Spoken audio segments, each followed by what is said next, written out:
2008 paper එකේ first paper එකේ first section එකේ අපි ආන්සර් සාකච්ඡා කරගෙන යන ප්‍රශ්නත් එක්ක අනිකුත් වටපිටාව සාකච්ඡා කරගෙන යන. හරි තමන් තනියෙන් මේක කරලා තියෙන්න ඕන බලන්න නැතුව ආන්සර්ස් පස්සේ paper එකේ උනාට පස්සේ ආන්සර්ස් පස්සේ බලන්න පුළුවන්. Complete the following posters which were prepared for the school environment day. හරි. සම්පූර්ණ කරන්න පහත posters which කියන relative pronoun එකක් ඒ කොටස තාම ඔයාලට උගන්වලා නැහැ. cases ඉගෙනුවට පස්සේ තමයි relative pronouns කියන lesson එක උගන්වන්නේ. which භාවිතය කියලා දෙන්නේ. මෙහිදී which කියන relative pronoun එක භාවිත කරලා තියෙනවා. සම්පූර්ණ කරන්න පහත posters which were prepared මේ passive වාක්‍යයක් which were prepared සූදානම් කරලා තියෙන සූදානම් කරපු for the school environment day. මේ පරිසර දිනය පාසල් පරිසර දිනය වෙනුවෙන් සඳහා. Select the correct word. Select තෝරනවා correct word එක නිවැරදි වචනය. From the group of words ඒ කියන්නේ දීලා තියෙන වචන set එකෙන් කාණ්ඩේ. Given within brackets කියන්නේ වරහන් ඇතුලේ දීලා ඇති ඒක තේරෙනවනේ. There are two extra words. වචන දෙකක් තියෙනවා extra words in each group. හැම group එකකම. එතකොට මෙතන ඔයාලට පේනවා මේ each group කියලා තියෙනවා. මම එදා කිව්වා මම each group each මුලට දැම්මට පස්සේ each වලින් පස්සේ තියෙන නාම පදය singular වලින් තියන්න ඕන. each කියන එකේ තේරුම සෑම කියන එකයි. ඒතර each groups කියලා ඔයාලා ලියන්නේ නැහැ. ඔයාලා ලියන්න ඕන සෑම කණ්ඩායම කියලා. අර every වගේම තමයි each එකක්. each groups කරන්න බෑ. each group කියලා ආවම මෙතනින් is කියලා තමයි එන්නේ ඕන. each group is prepared already. හරි. ඔන්න each දාපුවාම මේක singular වෙනවා. ඔන්න ඔය කොටස් තමයි මේ ආන්සර් එකට වඩා මතක තියාගන්න ඕන grammar. Right? There are two extra words in each group. සෑම කණ්ඩායමකම වචන දෙකක් වැඩිපුර තියෙනවා. One is done for you කියන එක නම් දැන් ඉතින් හොඳටම පුරුදු වෙන්න ඕන. Right. Number 1.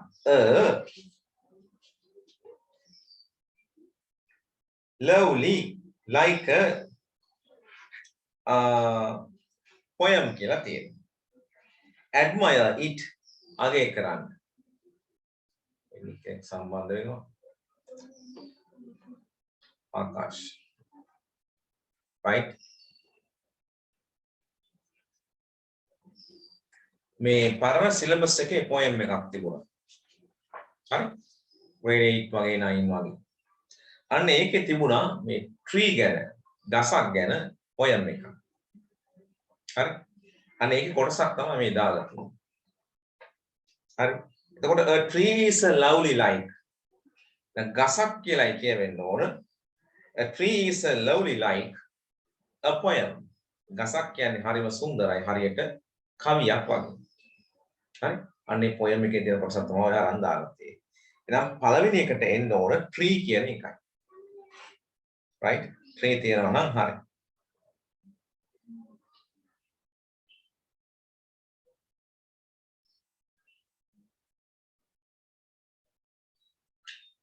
Next one.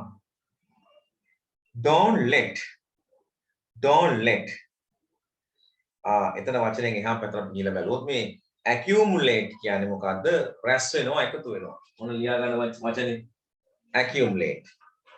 රැස් වෙනවා එකතු වෙනවා. accumulate. වතුර එකතු වෙනවා. water accumulates. එතකොට මොනවා හරි දෙයක් මේ එකතු වෙනවට තමයි අපි accumulate කියලා කියන්නේ. එතෙන්ට එන්නේ මොකක්ද කියලා බලන්න කලින් අපි වචන ටික බලමු මොනවද? මේ stains කියන මොනවද? පැල්ලම්, මා, සලකුණු කියන එක ඉලියා ගන්න stain වල තේරුම. stain.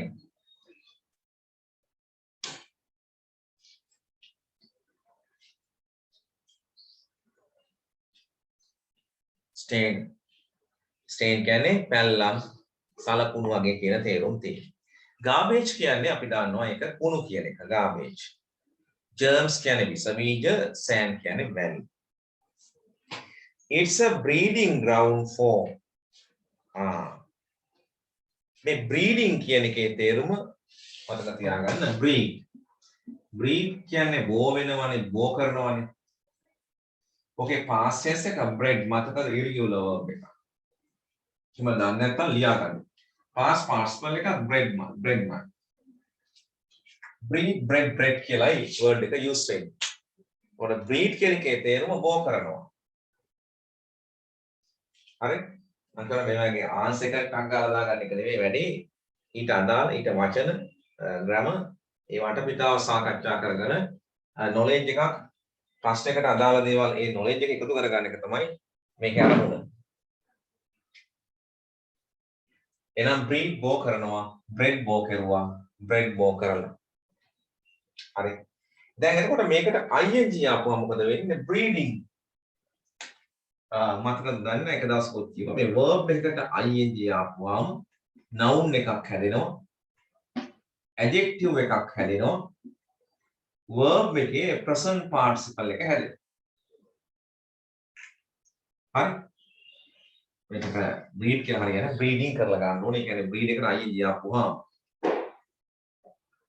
මේකට විතරක් නෙවෙයි ඕනම ක්‍රියාවකට ing දාපුවාම words තුනක් හැදෙනවා. මොකද වෙන්නේ verb එකකට ing ආපුවාම නාම පදයක් හැදෙනවා. දෙන්නේ drop වෙලා ඉන්නේ.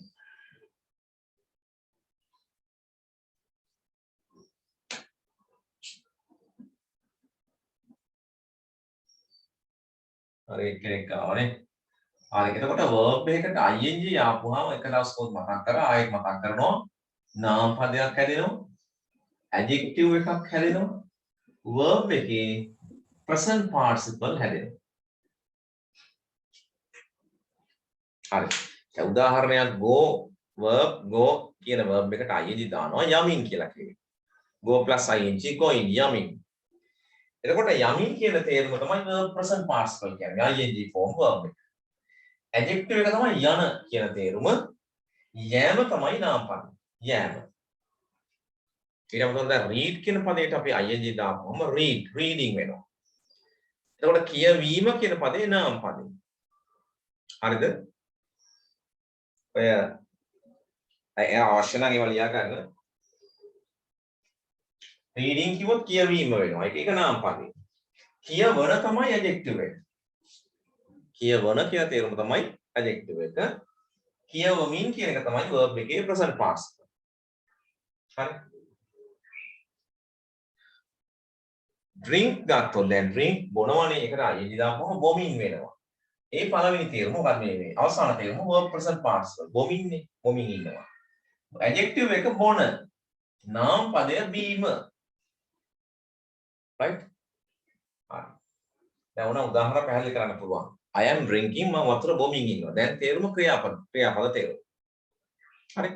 drinking water කිව්වොත් මොන වතුරද? පානීය ජලය. බොන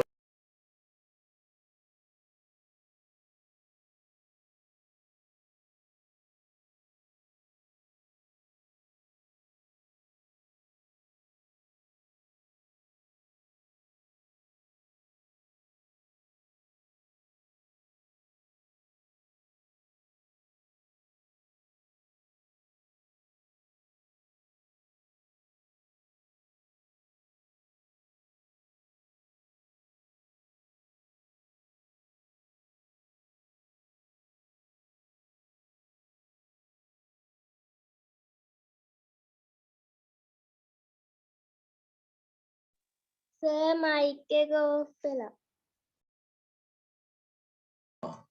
right thank you. හරි. දැන් අපි කතා කරන්නේ එතකොට මේ breeding ground. දැන් breed එකට ing ආවම හැදෙන වචන තුන ගත්තොත් නාම පදේ තමයි මොකක්ද? බෝවීම. adjective එකේ තේරුම තමයි බෝවන. verb එක තමයි මොකක්ද? බෝවමින්.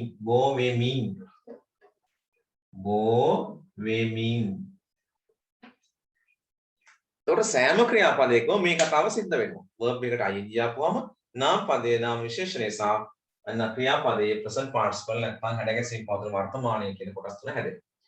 දැන් මෙතන අපි ගන්නේ breeding ground. මේක මම මේ ප්‍රශ්නේ විතරක් නෙවෙයි. හැම ප්‍රශ්න රටාවකම හැම තැනකම දැක්කම තේරුම් ගන්න මේ කියලා දෙන්නේ. දැන් එහෙනම් මෙතන breeding ground කියනකොට මොකද්ද මේ තේරුම් තුනෙන් ගැලපෙන තේරුම? noun එකද adjective එකද verb එකද ඇවිල්ලා තියෙන්නේ. breeding ground.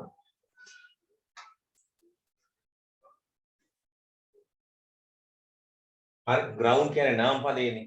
භූමිය පිට්ටනිය කියන්න පුළුවන්. ඒතකොට breeding ground බෝ වෙන බිමක් පිට්ටනියක්. මෙතන ගලපන්නේ බිම කියන එකනේ. එහෙනම් adjective mood එක තමයි මෙතෙන්ට ඇවිල්ලා තියෙන්නේ. තුන් දෙවෙනි අවස්ථාව ඇවිල්ලා.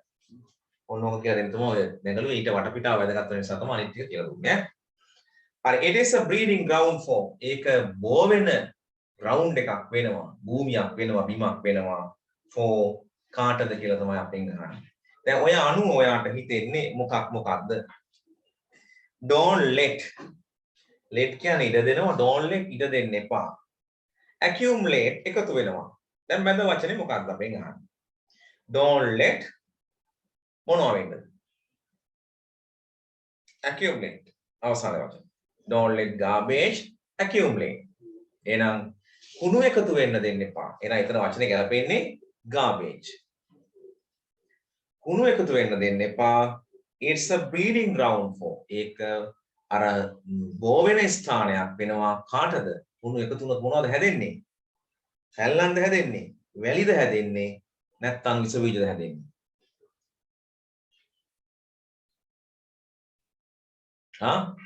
germs හැදෙන්නේ. කතා කරන්නේ නැති නිසා මම අහලා මම කියලා යන්න. හරිනේ? germs හැදෙන්නේ. ඒකේ answers දෙක ඒක තමයි වෙන්නේ. Next one.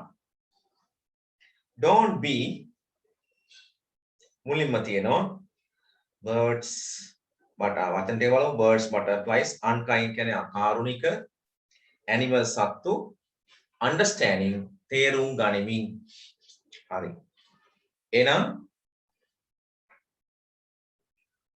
and කියලා වචන දෙකක් සම්බන්ධ කරලා have feelings කියන්නේ හැඟීම් කියන එක feelings හැඟීම් don't be හරි දැන් අපිට ගන්න පුළුවන් වර්ග දෙකක් මොනවා හරි කාට හරි හැඟීම් තියෙන දෙගොල්ලක් ගැන මේ කතා කරන්නේ දැන් මේකේ ඉන්නවා birds ලා ඉන්නවා butterflies ඉන්නවා animals ලා ඉන්නවා understanding වඩා ගැලපෙන්නේ birds and butterflies කියනකට වඩා හොඳයි birds and animals කියලා සමස්ත කතා කරපුවාම animals birds and animals have feelings කුරුල්ලන්ටයි සත්තුන්ටයි තියෙනවා හැඟීම් අපෙන් පාත්‍රී කරලා තියෙනවානේ තියෙනවා ඉන්නවා කියන්නේ හැඟීම් තියෙනවා don't be ඒගොල්ලන්ට හැඟීම් තියෙන නිසා ඒගොල්ලන්ට මොනවා වෙන්න එපාද don't be unkind ඒගොල්ලන්ට අකාරුණික වෙන්න එපා don't be unkind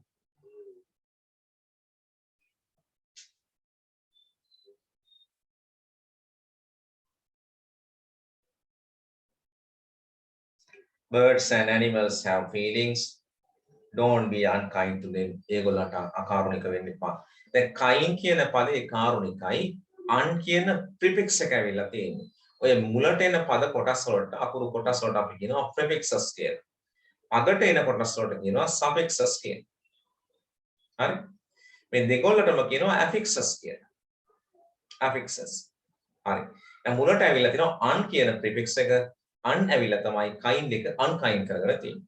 කාරුණික අකාරුණික කරගෙන තියෙන්නේ. හරි. දැන් ඒකෙම තියෙන අනිත් වචන ගැන බලන්න understanding කියලා තියෙනවා. ඒ සෙට් එකේම understanding. දැන් එතනත් verb එකකට අයිති දාලා තියෙනවා. දැන් මොනවද එතන හැදෙන තේරුම් තුන? නාම පදේ තේරුම් ගැනීම. adjective එක තේරුම් ගන්නා verb එකේ තේරුම් ගනිමින් ඒ ඔන්න ඕක අවබෝධ කරගෙන ප්‍රශ්නවලට උත්තර දෙන්න බුද්ධිමත් වෙන්න ඕන. Number 8 keep clean තියාගන්න පිරිසිදුව මොනවද කියලා අපෙන් අහනවා. Don't throw industrial throw කියන්නේ විසි කරනවා throw thrown විසි කරනවා විසි කෙරුවා විසි කරලා. එහෙනම් don't throw විසි කරන්න එපා. මොනවද industrial කියන්නේ කාර්මික කර්මාන්තමය industrial මොනවද දැන් වචන ටික ගත්තොත් රිවර්ස් කියන්නේ ඇල දොරවල්. හරිද? වේල්ස් අපි ගංගා කියලාමනේ කියන්නේ. වේල්ස් කිව්වොත් ලිඳවල්. වේස් කියන්නේ ඉවතලන දෑ. නාස්තිය, ඉවතලන දේවල්. ඒ දෙකම තේරුම් ගන්න පුළුවන්. ඒ තේරුම් ලියා ගන්න නැත්නම්. නාස්තිය එහෙම නැත්නම් ඉවතලන දෑ. ෆැක්ටරි කියන්නේ කර්මාන්ත ශාලාව. හොඳයි. එතකොට keep nails ගැලපෙන්නේ නැහනේ. keep factory clean එතන ගැලපෙන්නේත් නැහැ. අපිට වඩාත්ම ගැලපෙන වචනේ තමයි reverse. keep reverse clean. ගංගා පිරිසුදු තියාගන්න don't. ඒවටනේ ගංගා වලනේ දාන්නේ ඔය industrial waste දාන්නේ. ඒවට තමයි දාන්නේ. ඔය ගංගා ඇතුළ වලට තමයි දාන්නේ මොනවද? කර්මාන්තමය අපද්‍රව්‍ය. එහෙනම් keep rivers clean. ගංගා පිරිසුදු තබා ගන්න. Don't throw the industrial waste. කර්මාන්ත වල අපද්‍රව්‍ය waste කියන්නේ අපද්‍රව්‍ය. ඒක තමයි ගැලපෙන්නේ waste එක.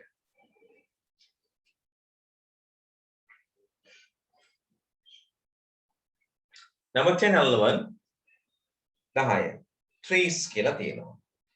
Prevent. What is the meaning of prevent? වලකිනවා. Prevent. දන්නේ නැත්නම් ලියා ගන්න. Prevent වලකිනවා.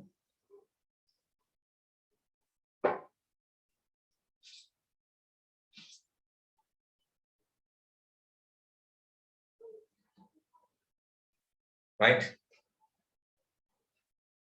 Erosion කියන්නේ කාදනය. කාදනය. එතකොට කාදනය වළක්ව ගන්න. හිතන්න ඕන දැන් පරිසරේ මොනවද කරන්න ඕන කියලා හිතා ගන්න. කාදනය වළක්ව ගන්න. අතන දෙනවා trees කියලා ස්පේස් එකට පස්සේ. මොකද්ද කරන්න ඕන? Make trees the pollution trees ගැලපෙන්නේම නෑනේ pollution කියන්නේ දූෂණය. plan කියන්නේ පළ කරනවා. make කියන්නේ හදනවා. darkness කියන එකේ තේරුම. What is darkness? dark අඳුරු ඒක adjective එක. හරි. දැන් එතන වචන තුනක් හැදෙනවා dark ගත්තොත්. dark අනවශ්‍ය ලියන්න පුළුවන්. මේක adjective එක.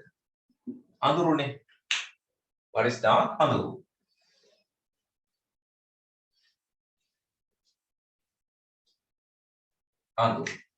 මේකේ verb එක හැදෙන්නේ darken කියලා. අඳුරු කරනවා. verb එක. අපි ඒකට මම අර කලින් කියපු suffix එකක් add වෙනවා. ness කියන suffix එක. What is it? Ness. Darkness. That is andura. That is noun. ඒක නාම පදයක්. Dark, darken, darkness. Anduru කරනවා. අඳුරු බව. අපිට වෙලාවකට එනවනේ වෙනම charts අවිල්ලා noun එක verb එක adjective එක adverb එක ලියන්න කියලා. හරි අර මම ඉස්සර ඉඳලා තියෙන cute එකේ එකක් තියෙනවා එහෙම ප්‍රශ්නයක්. හරි අපි ප්‍රශ්න සාකච්ඡා කරමු. දැන් මම ක්ලාස් එකේ ඒක සාකච්ඡා කරන්නේ. මේ වචන තුන ලියාගෙන තේරුම් තුන පැත්තට ලියාගන්න. පේපර් එකේ මොනම කමක් නැහැ. ඕක ඔය පොත ආයේ කාටවත් පාවිච්චි කරන්න බෑ. ඔක ලියනවනේ. ඒ නිසා ඔය පේපර් එකේම හරි කමක් නැහැ. වචන හොයන පොතක හරි කමක් නැහැ. ලියා ගන්නයි තියෙන්නේ මේ උගන්වන වෙලාවේ ඒ සෙට් වෙන වචන ටික දාගන්න. ඒවා දෙන්නේ හේතු ඇතිව. To widen your knowledge. දැනුම මාසාවේ දැනුම වැඩි කරගන්න. right. එතකොට plan පළ කරනවා මේක හදනවා pollute කියන verb එකෙන් තමයි pollution හැදෙන්නේ. හරි? pollute. pollution හැදුවේ කාගෙන්ද? pollute කියන. pollute කියන verb එකෙන්. pollute verb එක දූෂණය කරනවා. ඒකෙන් තමයි ඔය pollution හැදුනේ. දූෂණය. මේකට ඕන D අකුරක් දාලා polluted කියලා දූෂිත කියලා හදා ගන්න පුළුවන්. polluted adjective කර ගන්න පුළුවන් D දාලා. plant එකෙන් හැදෙන්නේ කොහොමද? plant පැල කරනවා. නාමපදයේ පැලය. පැලයට plant කියනවා. හරි? පැල කරනවට plant කියනවා. plantation පැල කිරීම කියලා ගන්න පුළුවන්. noun එක. planted ගත්තම පැල කරපු කියලා තේරුම ගන්නත් පුළුවන්.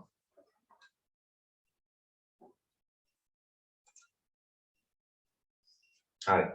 එතකොට මෙතෙන්ට එන්නේ එහෙනම් ඔබ හිතන්නේ කොහොමද මේ 10 වෙනි එකේ answers? Plant trees පැල කරන්න ගස් prevent erosion කාදනය වළක්ව ගන්න and අවුනත් කාදනයයි දූෂණයයි අඳුර වළක්ව ගන්න කියලා ගැලපෙන්නේ දූෂණයයි. right. ඔන්න ඒකේ answers. ඉතින් answer එකටක් ගාලා කියලා උත්තරේ දාගන්න එක නෙවෙයි. ඒවට අපිට අප සාකච්ඡා කරුවා. ඒ ප්‍රශ්නෙන් පුළුල් අවබෝධයක් ලැබුණා. වචන සහ අනිකුත් දේවල් ගැන. ඔන්න ඔය දේ තමයි මේ කරන්නේ ඉන්නේ. හරි. ඊයාහට මේකේ උත්තර ටික කියලා මේවා කරන එක නෙවෙයි වැදගත් වෙන්නේ. මේ ගැන පුළුල්ව සාකච්ඡා කරගන්න. right. I think that you might have taken 5 marks. ඒකට දශම 5 ගානේ ලකුණු හම්බෙන්නේ. හරිනම් හරියට හරි දාලා බලන්න අන්තිමට කීයක් ඔයා 40න් ගත්තද කියලා ඒක චෙක් කරගන්න ඔයා විසින්මයි. මේ කාලේ දීලා තියෙන්නේ ඔයාට ඔයාව වෙනගන්න. හරි? දැන් ඔයා හොර කරනවාද කියලා තීරණය කරන්නේ ඔයා. උත්තර බලලා හොරකම් කරලා ලියනවාද කියලා තීරණය කරන්නේ ඔයා. එහෙම දාගෙන ඔයාව රවට්ට ගන්නවද තීරණය කරගන්නේ ඔයාමයි. ඒ නිසා අවංකව වැඩේ කරලා ඇත්තටම මම ඔයා ගැන මෙෂර්මන්ට් එකක් ගන්න පුළුවන්. ඔයා ගැන ඉවලුෂන් එකක් කරන්න පුළුවන්. ලක්ෂිරුවක් කරගන්න පුළුවන් තමන් කොතනද ඉන්නේ කියලා. ඒකට ලකුණු 5න් කීයද කියලා දාගන්න. Now test 2. Given below are some utterances. මේ utterances කියන එකේ තේරුම ප්‍රකාශ. දෙඩවිලි කියන තේරුමත් ඔකට කියනවා. මොකද utter කියන verb එකෙන් තමයි utterances හැදිලා තියෙන්නේ. utter කියන්නේ verb එක. දොඩනවා කියනවා.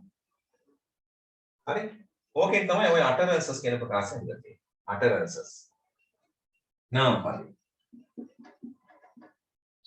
utterance කියන්නේ දෙඩවිල්ල කියපු දේ කියවන ඒක plural කරන්න utterances වෙලා තියෙන්නේ දෙඩවිල්ල ප්‍රකාශය කියමන දැන් අපිට මෙතන කියන්නේ given below are some utterances spoken by members at the annual general meeting of Class People's Association එතකොට දීලා තියෙන මේ some utterances කියන්නේ සමහර ප්‍රකාශයන් spoken by members කියන්නේ කියලා තියෙන්නේ සාමාජිකයෝ විසින් at the annual general meeting වාර්ෂික මහා සභා රැස්වීමේ කියන්නේ මොකේද past pupils association ආදි ශිෂ්‍ය සංගමයේ association කියන්නේ සංගමය හරි සමිතිය සමාජය සංගමය කියන තේරුම් association වලට තියෙනවා associate කියන word එක හැදෙන්නේ associate කියන එක. associate කියන්නේ verb එක. ආශ්‍රය කරනවා. ඒකෙන් හැදෙන වචන තමයි association. ඒක තේරුම තමයි ආශ්‍රය, සමිතිය, සමාගම. එහෙනම් ආදිශිෂ්ඨ සංගමයේ. ඒක සමාගම කියන්නේ සංගම. Maxi utterances දාලපන්ලු මේ utterances in their items in the agenda. agenda කියන එකේ තේරුම අහලා නැත්නම් කවුරුහරි ලියා ගන්න පුළුවන්. න්‍යාය පත්‍රය. agenda කියන්නේ න්‍යාය පත්‍රය. අපි ඉන්නේ 2008 දැන් මාස සම්බන්ධ වෙන්නේ. right. 2008 දෙවෙනි ප්‍රශ්න පත්‍රය. first paper එකේ second section එකේ ඉන්නේ. හරි? 2008 first part එකේ second section එකේ ඉන්නේ අපි දැන්. සම්බන්ධ වුණාම දැන් බලා ගන්න. තව විනාඩි දෙකකින් වගේ අපව ලොග් වෙන්න වෙයි ඈ. හරි මේ ඇජෙන්ඩා එකක් කියන්නේ න්‍යාය පත්‍රයක්. අපි දන්නවනේ අපි මොකක් හරි මීටින් එකක් තියෙනකොට අපි ඒකට න්‍යාය පත්‍රයක් හදනවා. උත්සවයක් තියද්දිත් එහෙමයි.